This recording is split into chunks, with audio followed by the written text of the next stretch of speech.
Hello my friends and welcome back. Thank you very much for being with me again today. This video has to do with an article that really raises a few questions about friendship, opinion, free speech, and coercion or tyrannical control.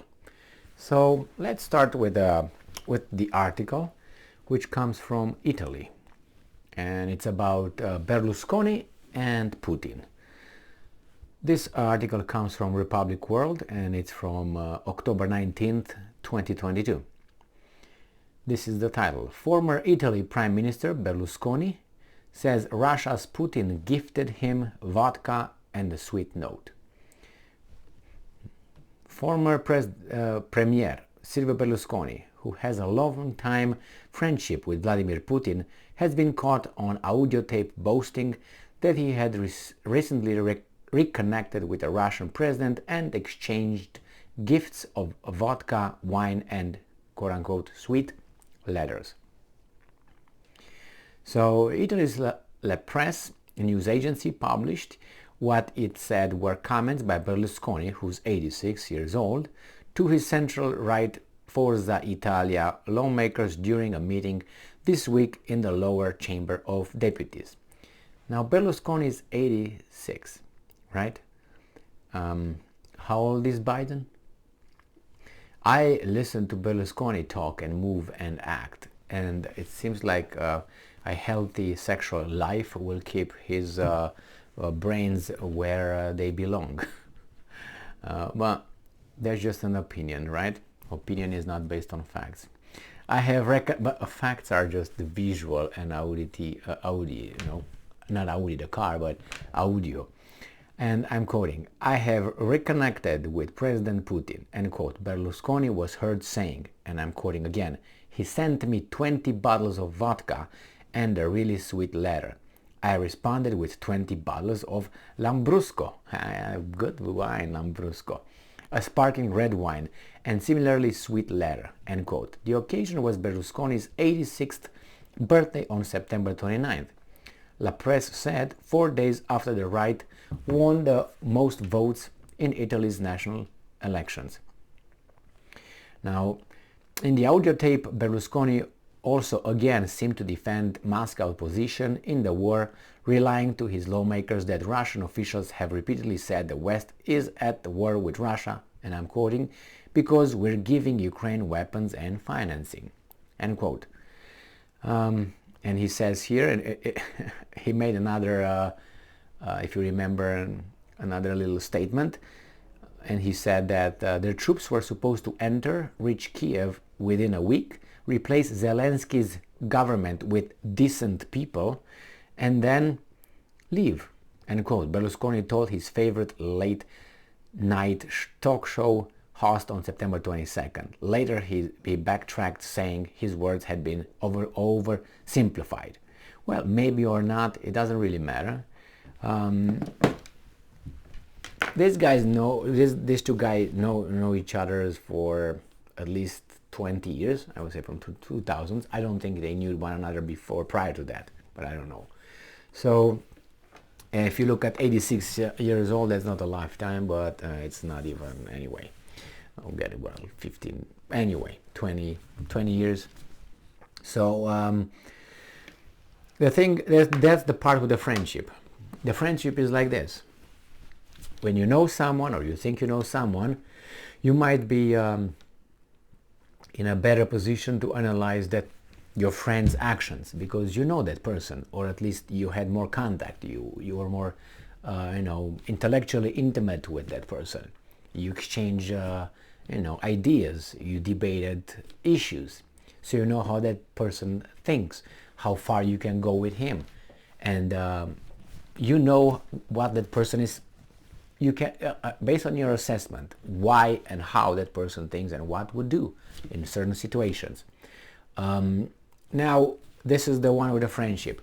I think Berlusconi has the ability. I mean, he's not an idiot. He is a very successful businessman. He was a very successful politician. So, however you take it, he may be a piece of dirt in real life as a character. But what I'm trying to say, the same as with Donald Trump, You can call him this, you can call him that, but he must have some qualities. And the qualities, one of them at least, is he knows people. He knows people. That means when he meets you, he's talking to you 5 minutes and he kind of know who you are and what you are. That's the something that comes with experience and something that you have inside of you. You have the ability to figure those things out. And I think Berlusconi has got that. Why? Because when you make a deal, you have to figure out who the person across the table is. Is it a crook? Is it what it is? I mean, I'm pretty sure you can't always win. You sometimes, get screwed by the other person. But it shows me that this guy screwed everybody else. So he must be the crookest, the smartest guy, the sneakiest guy. So he knows people. Now, obviously, this kind of people not necessarily are fair, not necessarily are honest, and they're based on interest, personal interest. But nevertheless, this guy had no interest that I know of, or maybe you know, of backing, Putin, defending Putin. Putin doesn't need to be defended by Berlusconi or Tom Jones or anybody else, obviously. He's too strong for that. He's in a position of where he is. Do you think he needs Berlusconi to say what? What he said? The problem is here is not with Putin. The problem is with Berlusconi. Why would you say that? And that gets me to the second aspect, which is free speech, free speech and expression of opinion, right? So Berlusconi sees the Ukrainian scuffle in a certain way. He might see it differently than I do or you do. But he has the right to see it that way. Okay, you can call him, okay, I think you are wrong on this. But when you say that, you have to bring evidence. You can't just say that. I mean, you can, but then that makes you a kindergarten kid. So you have to bring arguments or to support your statements. The same, if he is making statements, he has to bring some arguments if asked. Remember, if asked. Now, I don't know the follow-up of those statements that he made. But it seems like the guys made some statements and these guys already attacked him that he's this and he's that and he's Putin's friend and so on. Based on his knowledge, based on his abilities, that was his view on things. Besides the conflict between the West and Russia, it's not only in one color. It's not black or white. It's murky in between. It has black and white aspects, but it's in between. And to just say that these are the angels and those are the devils, that's a oversimplification of the issue, right? So, and you can have a different understanding based on how much you know about these things and how much you think about things. And you might disagree with me, I might agree with that person and so on. So again, I am free to express my views and make my claims based on the evidence I have and the way I think. If I don't think, if I think in a certain way, I will be off target. It's like you have all the ingredients to bake a cake, but you don't follow the order of the recipe. You put whatever, whenever you want. Then it's not going to be a cake. It's going to be something else. So that's the way of thinking. And then is the tyrants. The tyrants are the ones who think that only their interpretation of a situation is the correct one, and it's not bad to think that way. The problem is when you try to shut up everybody else who might think differently or have a different version of events, or it has not version but interpretation of events, or a different different way of putting things together. We can debate things, we can bring the evidence, and then we can talk about them, we can debate them. But you don't shut someone up. If you shut someone up, you say, you can't talk because you're like this, you can't talk because you're like this, then you're a tyrant. You are a tyrant. You can disagree, but you talk, you discuss. Okay, I disagree with what you said, but I tell you why. I think that what you say it's maybe incomplete, and I provide more evidence. Maybe with this evidence, if there evidence and arguments, I can, change your view in a certain way, a little bit towards something else, and then you provide me with your evidence that I don't know, and that will obviously have to play a role in me analyzing it and changing my view a little bit. Why? Because if this right here, I drop this, and I will not drop here, is going to go down. And I can say, well, actually it went up if you look the other way around. I mean, if we talk about things, we can get closer to what happened.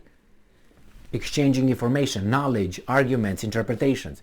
We might agree, but eventually we have to agree that this fell or moved from this point to this point. This we can debate. This is a fact, so we can get to that at least. Now we can debate, hey, did Emil was a tard releasing it, dropping it, or it just fell, or what was it, an accident? You can debate that, the intentions that you are not really observable.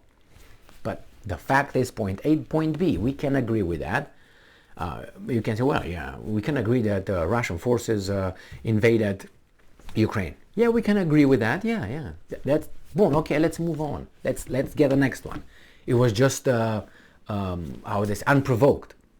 Now, if you say yes, the conversation is going to have a long year of discussion. We're going to have to talk about if you think it was unprovoked, because I will come with a ton of how should I put it? Arguments that those guys can use that it was actually provoked.